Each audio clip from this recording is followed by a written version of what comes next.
Me escribe un joven o un señor, no lo sé, no lo logro distinguir por la voz, y me dice, tengo la prueba irrefutable de que Inglaterra apoyó a Chile en la guerra del Pacífico. Carajo, dije yo, investigando como 12 años la guerra del Pacífico y por fin alguien ha encontrado la prueba irrefutable que me ayudaría incluso a publicar mi libro que voy a terminando el libro sobre Fujimori y empiezo a escribir el libro sobre la guerra del Pacífico con el que voy a viajar por Chile. Ya le voy a contar de eso más adelante. Y digo, vamos, tengo que leerlo. Y el tipo me manda este artículo de acá. Es un editorial del diario Dabulonix, no sé si se pronuncia así, sobre la guerra del Pacífico. Es un diario. Es como que la República publica una opinión. Es como que el Comercio publica una opinión. Es como que el Mercurio publica su opinión. Es la opinión de un diario privado londinense. Yo pensaba que era un documento, de repente, del Estado inglés, que decía, Chile tiene que ganar la guerra porque le hemos prestado plata a Chile y Chile tiene que devolvérnoslo con salitre. Yo pensé que era un intercambio de documentos entre el embajador londinense o el embajador, perdón, de Inglaterra en Chile y el embajador chileno en Inglaterra, que se intercambiaban documentos para demostrar que había una complicidad entre ambos gobiernos. Yo pensaba que era una venta de armamento impaga, un obsequio por parte de Inglaterra a Chile para que Chile derrotara brutalmente a Perú en la guerra y a Bolivia también, y así quedarse con sus territorios. Yo pensé que era un obsequio de las haciendas salitreras de Tarapacá al gobierno de Londres. Pues no, no es nada de eso. Es la opinión de un diario en Londres de 1880, que vamos a leer completo, porque es importante leer completo. ¿Y cómo es que quien habla no hace una historia bananera, chauvinística, sino una historia, trata de hacer una historia seria, con sí mi estilo, mis formas, pero seria a la hora de informar? Vamos a leer y luego te voy a demostrar cómo hay otras personas que hacen historia bananera y chauvinística, tomando esto como una verdad irrefutable. Vamos inmediatamente a leerlo con ustedes para que vean que no me miento. Editorial del diario británico Dabolonis, no sé cómo se pronuncia, de la ciudad de Londres, aparecido en 1880. Habiendo Chile, por el éxito de la guerra, tomado posesión de la costa de Bolivia, no era la costa boliviana, no era la costa boliviana, Bolivia rompió el tratado de 1866 cobrando un nuevo impuesto y embargando una empresa chilena en 1879. Entonces, al romper el tratado Bolivia con Chile, del 74 se regresa el tratado del 66 de beneficios mutuos, no en la costa boliviana. Es más, el 95% de los que ahí vivían eran chilenos. Es más, cuando Chile toma el puerto de Antofagasta, lo recupera, la gente hizo fiesta porque vivían pocos bolivianos ahí. La única zona poblada por bolivianos era Cobija, o sea, no es la costa boliviana. Y de la provincia toda de Tarapacá en el Perú, eso sí, interesa evidentemente, estamos hablando pasado el 27 de noviembre de 1879, porque esto es 1880. Chile ya había ocupado Tarapacá, habiendo nosotros ganado la batalla en este lugar, encabezada por Andrés Avelino Cáceres, una victoria pírrica. Interesa evidentemente a sus habitantes y a todas las naciones civilizadas y progresistas que lo posee permanentemente y que su gobierno administra aquellos territorios. El territorio boliviano antiguo, contiguo a Chile, insisto, no era boliviano, prácticamente no forma parte de Bolivia, eso es verdad. Está habitado únicamente por súbditos chilenos y separado del Estado a que pertenece por una inaccesible cordillera montañosa. Eso es verdad. O sea, no podían los bolivianos ocupar, no había presencia boliviana. En realidad, no era un territorio boliviano, ni tampoco chileno, hasta 1866, que se declara que es de ambos, y hasta 1874, que se declara que es boliviano con ciertas condiciones que Bolivia viola, por consecuencia se regresa el del 66. ¿Ok? lo demás es razón. Su puerto en Antofagasta no sirve para la importación ni para la exportación de extenso interior de Bolivia, dice. Siendo el puerto de Arica, en el Perú, por donde Bolivia tiene su entrada y salida al Pacífico. Geográficamente, el territorio que más le adecua a Bolivia es Arica, pero no quiere decir que eso sea de Bolivia. No, es Arica, pero Arica le pertenece al Perú. Bolivia nunca tuvo mar en el sentido estricto de la palabra, nunca usó una costa. Bolivia siempre comercializó con Argentina, comercializó con Perú a través, pues, de lo que conocemos por Cusco, por Puno, por ahí. Seguimos. Importante.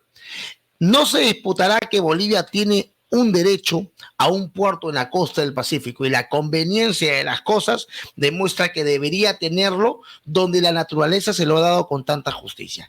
Esto que estamos leyendo acá es la opinión de un redactor, del editor del diario que estamos hablando, londinense de 1880.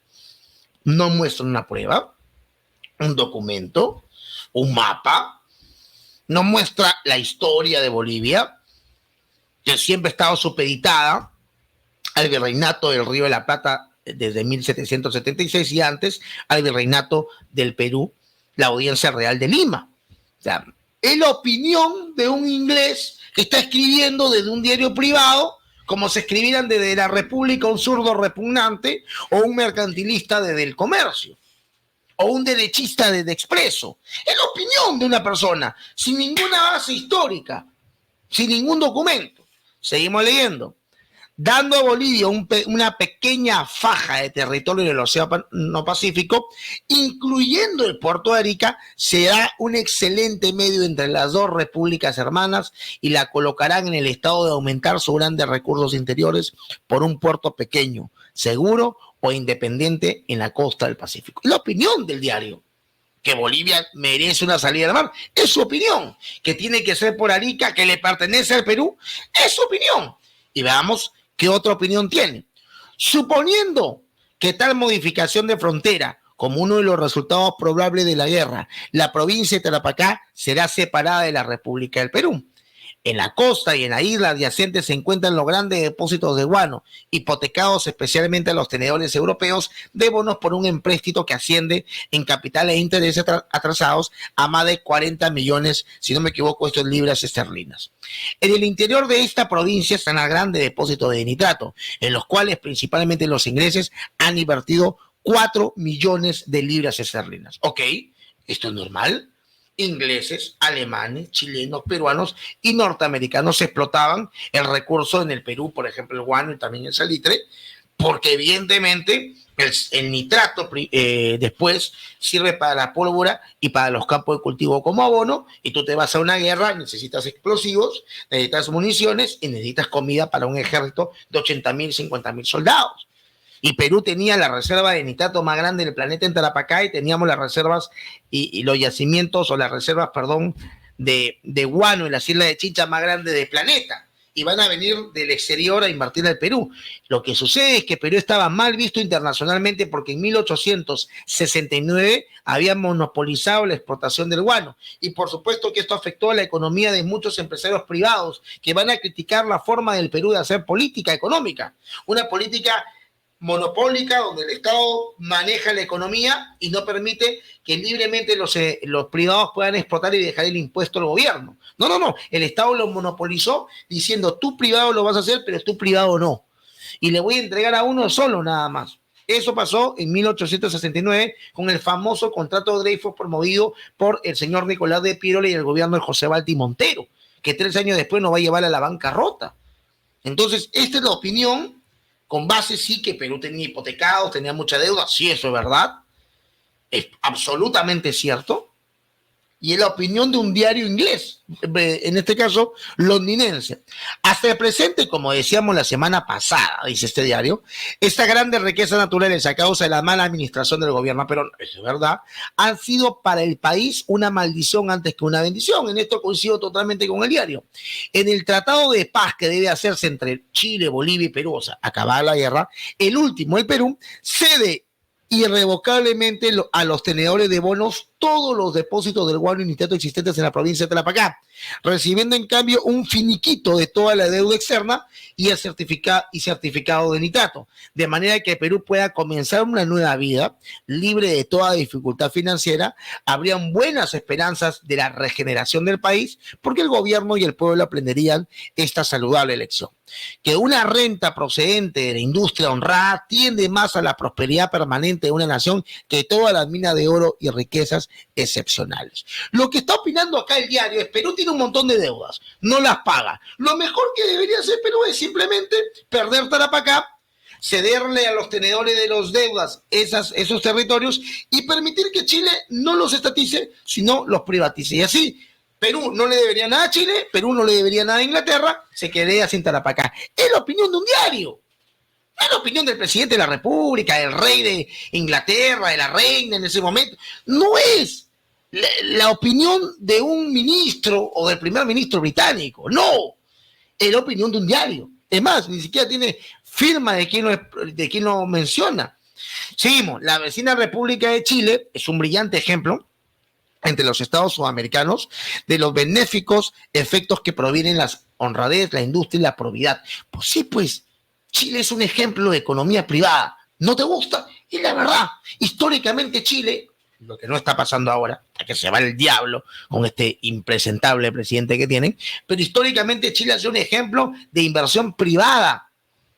Tan histórico es el ejemplo de Chile de inversión privada y de mercados libres, que cuando llegó un zurdo que quiso convertir a Chile en Cuba, el señor Salvador Allende, por más democrático que haya sido elegido, los militares chilenos no permitieron que el comunismo se implantara. ¿Y qué hicieron? El 11 de septiembre del 73, dio golpe Pinochet. Porque creen en mercados libres económicamente. En lo social no fueron libres. Con el autoritarismo de Pinochet no lo voy a discutir. Pero en economía tienen un principio de libertad económica, cosa que Perú históricamente no lo tiene. No lo tiene. Chile está perdiendo esa tradición con este nuevo presidente. Inglaterra elogiaba eso, por supuesto. Es evidente, pues. Es la opinión de un diario. ¿Y qué tiene de malo que el diario opine? Seguimos. Bajo un gobierno semejante, los tenedores de bonos peruanos tienen la mejor garantía que sus derechos serán respetados y los depósitos de guano y de nitrato administrados de manera que den a sus propietarios el real pago sustancial. O sea, ¿qué dice este diario? Si Perú pierde la guerra y Tarapacá pasa a manos chilenas, los dueños de las empresas salitreras que yacen aquí de las haciendas no tengan miedo. Chile es un país que respeta la propiedad privada. Ustedes no van a tener ningún problema de expropiación, es lo que dice. Creyendo en este fin, deseamos se llevará a cabo y que establecerá una paz permanente entre Chile, Perú y Bolivia. Pedimos la anexión de Tarapacá a Chile, dando a cambio a Bolivia el puerto de Arica y al Perú el finiquito de su deuda externa. Eso no pasó. Chile se quedó con Tarapacá, con Arica y con Tacna.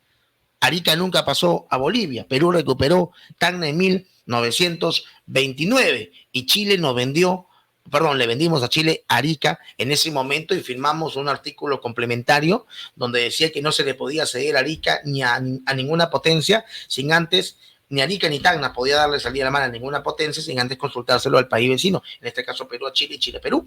O sea, esto que dijo este señor no pasó. Lo que sí pasa es otra cosa que ahorita lo voy a explicar. Después del vergonzoso camino de Perú ha seguido con sus acreedores, país estatista, no puede esperar que se le trate como si hubiera sido siempre un país honrado. No, los políticos peruanos son choros, pues. Inglaterra, desde un diario, está hablando eso. Es la opinión de un periodista, columnista inglés. ¿Ok? Y es la opinión mía también. Y yo no soy inglés. Choro, delincuentes por todos lados. 6 presidentes durante la Guerra del Pacífico. Chile 2. Primer presidente civil 1872. Todos los hoteleros militares. La era del guano, la prosperidad falaz. Nos llevó a una quiebra económica terrible. ¿De qué estamos hablando? ¿Están mintiendo? ¿Están mintiendo? ¿Están diciendo la verdad? Ahora, que dé su opinión, que no comparto, es otra cosa. No traerás simpatía del mundo civilizado por más que proteste. Y Chile, el Estado vencedor, tiene ciertamente títulos para exigir la compensación por sus gastos y pérdidas. Esta es la opinión de un diario. Esto no es un documento del Estado inglés, esta es la opinión de un diario. No hay un documento, no hay, como digo, una conversación entre embajadores. Esta es la opinión de un diario, con la que discrepo en parte y con la que estoy en coincidencia en otra. Ahora, los que no saben de historia se atreven a tomar esto como una verdad absoluta. Y yo le voy a compartir un post o un blog que demuestra cómo no saben nada de historia y cómo evaluar la historia. Mire, Guerra del Pacífico, el salitre y el guano peruano en los planes ingleses de 1880. Editorial del diario, el que le acabo de mencionar, o sea, el mismo documento que yo he leído, ellos lo toman como una verdad irrefutable. Escuchen lo que dice.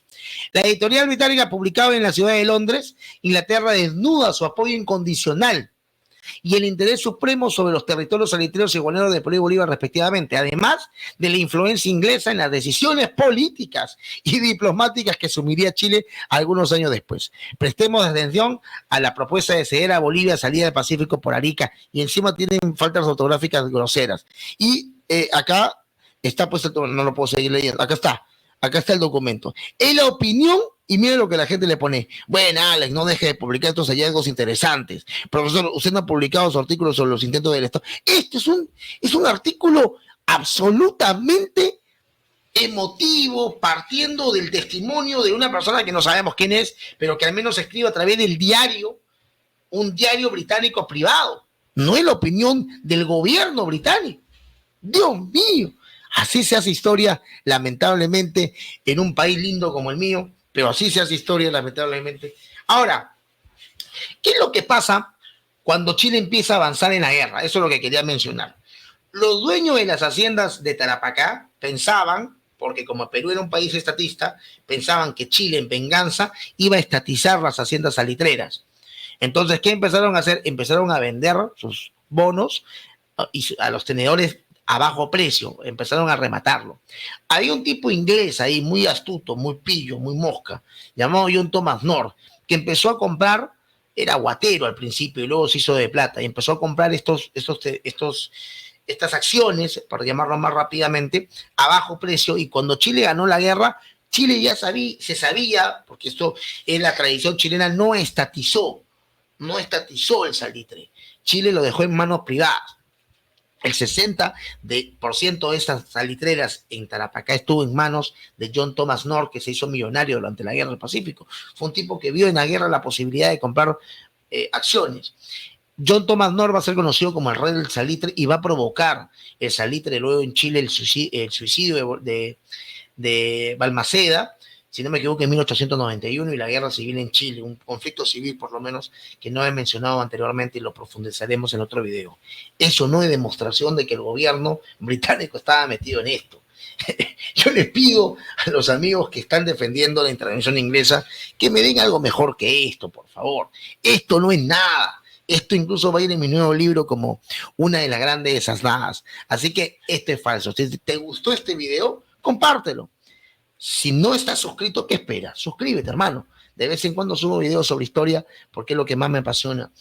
Y si no me apoyas, para hacerte miembro, puedes apoyarme de 5 soles o 1,000 pesos.